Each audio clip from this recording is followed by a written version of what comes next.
And we all know we need to drive down cost in the long run. What happens when we don't have good health insurance, and as we see November and December coming without a real plan for millions of Americans to buy affordable insurance, we are just going to drive up the cost of uncompensated care. The Affordable Care Act has lowered the amount of uncompensated care and helped us lower the cost of insurance overall, but we need to keep going and we need to do more. So I think that these health reimbursement accounts proposed by my colleague, Senator Cassidy, I hope that this article in the Wall Street Journal is serious, that Republicans are interested in floating this idea, and that the Affordable Care Act marketplace coverage has a variety of ways in which we all can take place in a conversation to drive down the cost of care. The health reimbursement accounts already in place in Indiana and here in our federal employee health and benefit program, and also in the DC health exchange as well. So it's not as if there's only one place that is doing this. In those instances, it's a voluntary program, so people can voluntarily comply, voluntarily decide to take the program up and participate in, and as I said, get involved in better healthcare decision and better timeliness of these decisions. So I have no idea, Mr. President, what's going to happen here today, but I know this: there is enough time to talk about good ways to lower the cost of health care, particularly for this population that it has to make benefit decisions right now, lower these costs, implement this, and get our government back open. I hope that people will give serious consideration to what my colleague, Senator Cassidy, and others have talked about in this very important area of driving down the cost of care. I thank the President, and I yield the floor.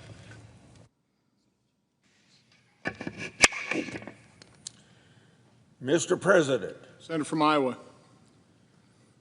Today is the 40th day of the government shutdown. It's been so long, a recap is in order. As I've said before, Iowans don't plan their lives around what we do here in Congress. But the Democrats' failure to support a clean, bipartisan funding bill has caused pain, suffering, and uncertainty for the American people. Let's remember, it's Democrats who caused the shutdown and got us into this mess. All but 3 Democrats have repeatedly voted against a clean, continuing resolution to fund government, agencies, and programs. Even at the Biden-era levels, they won't even support funding that their Democrats have voted for and supported for the last 4 years prior to Trump's reelection. All we need is 5 more Democrats. There are not any partisan policy priorities from either side.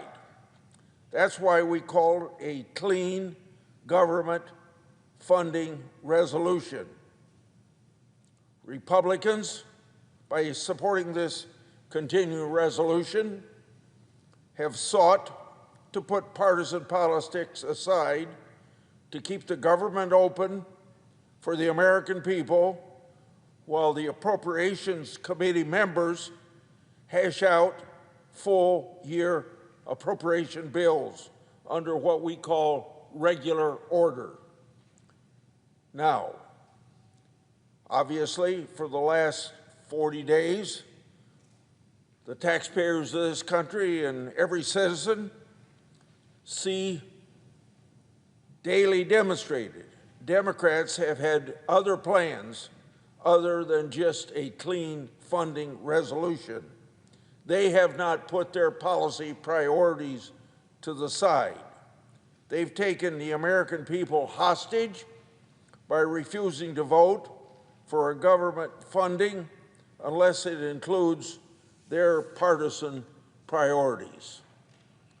Top of their list is extension of the Biden-era COVID subsidy for Obamacare. Now understand, what we're talking about was instituted because we had a COVID shutdown of government and people were hurt because the government decided in early 2020, at the beginning of the COVID pandemic, that 22 million people should be put in the unemployment rolls. That's what happens when government shuts down the economy. So, this is a subsidy Democrats decided to sunset at the end of this year. Now the Democrats shut down the government to continue what was meant to be a temporary program. And something we learn from the word temporary program or temporary taxes is everybody soon decides temporary becomes permanent. These expanded subsidies that go back to the beginning of the COVID era go to big insurance companies for Americans over 400% of federal poverty level. Now, can you believe it? What I mean when I say over 400% poverty level, that could include people making over $600,000 a year. I want to make clear, this expiration is only about the expanded temporary COVID subsidies. So everybody else that depends upon the subsidy for Obamacare, I want to make very clear to them that the premium subsides for individuals and families under 400% of the federal poverty level that existed prior to COVID are permanent law, and those people will not be affected because that permanent law is not being changed by anything that we're debating here today. Permanent law, no change for those under 400% of poverty. Now, Mr. President, writing health care policy is our job, meaning the senators' jobs and House of Representatives' job. However, every one of us in this body knew that this deadline that we're talking about was approaching, and we had already made plans to address the policy issues later in the year. Yet, as we find out now for the last 40 days, that timeline was not satisfactory to the Democrats. I've been in the elected office a long time, and taking government hostage and shutting it down is always a losing proposition. It costs money to shut the government down. It costs money to open the government up, and we find out little is accomplished. In the process, government's supposed to be service to the American people, and when there's 700,000 federal employees sitting at home, probably going to be paid because they always have been paid, they can't serve the American people, and the government is not doing its job. So in my view, this shutdown was doomed from the start.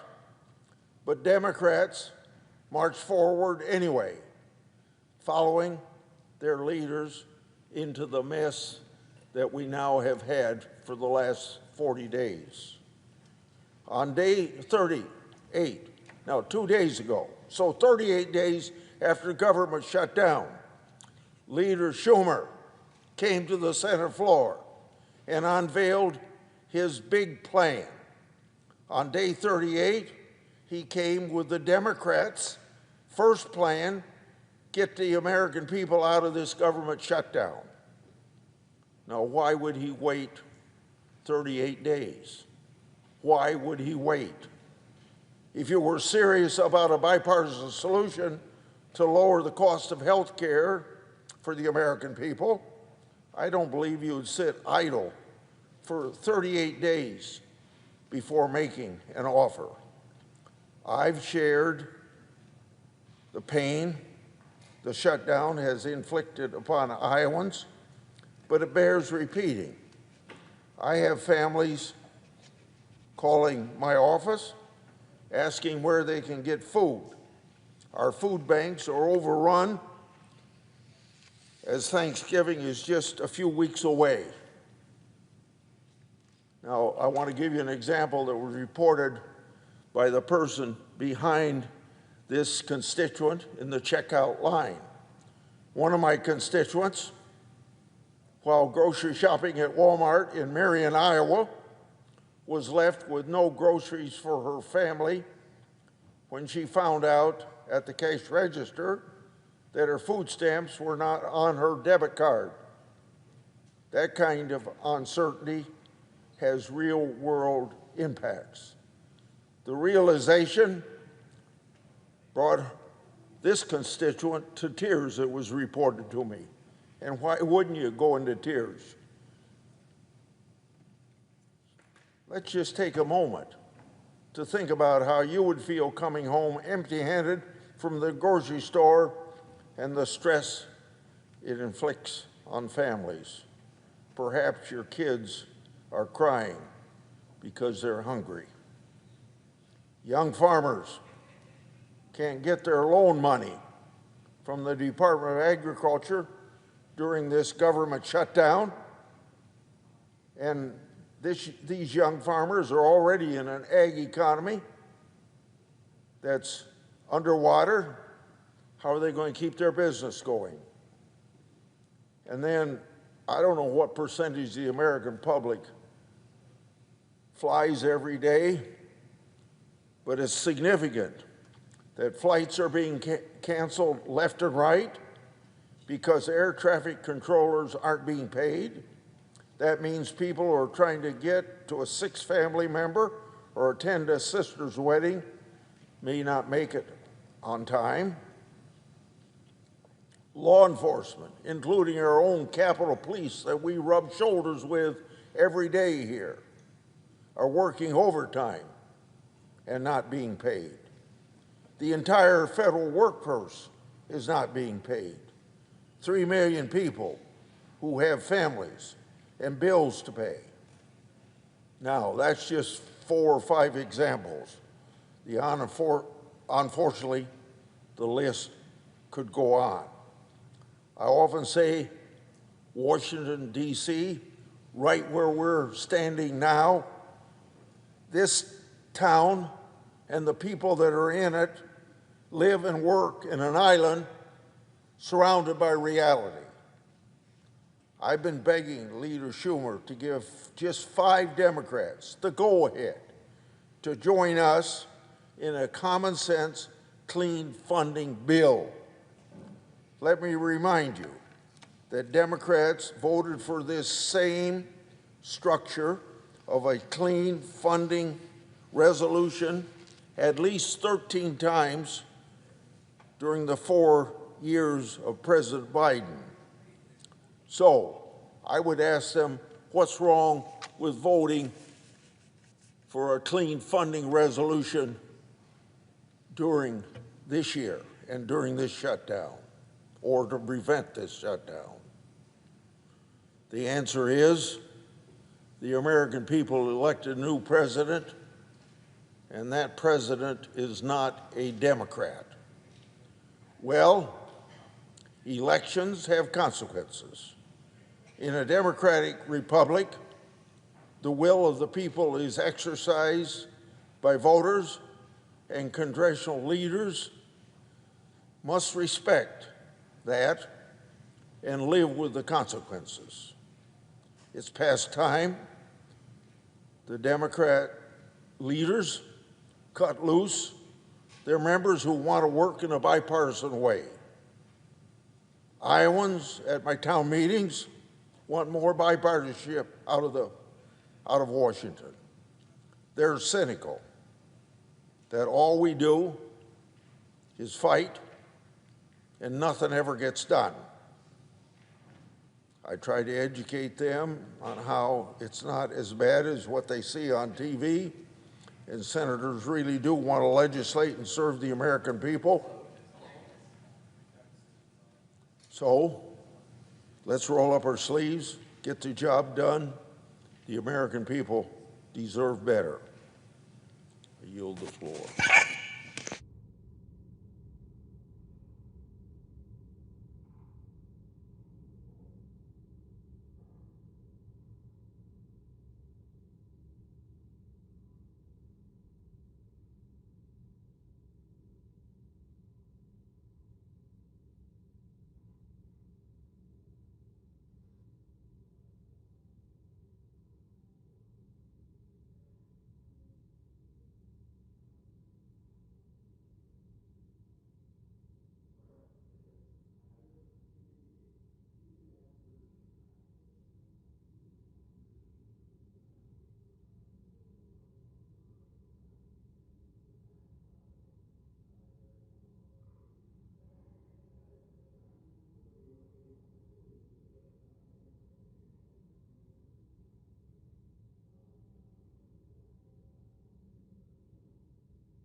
Mr. President. Senator from Kansas. Mr. President, thank you.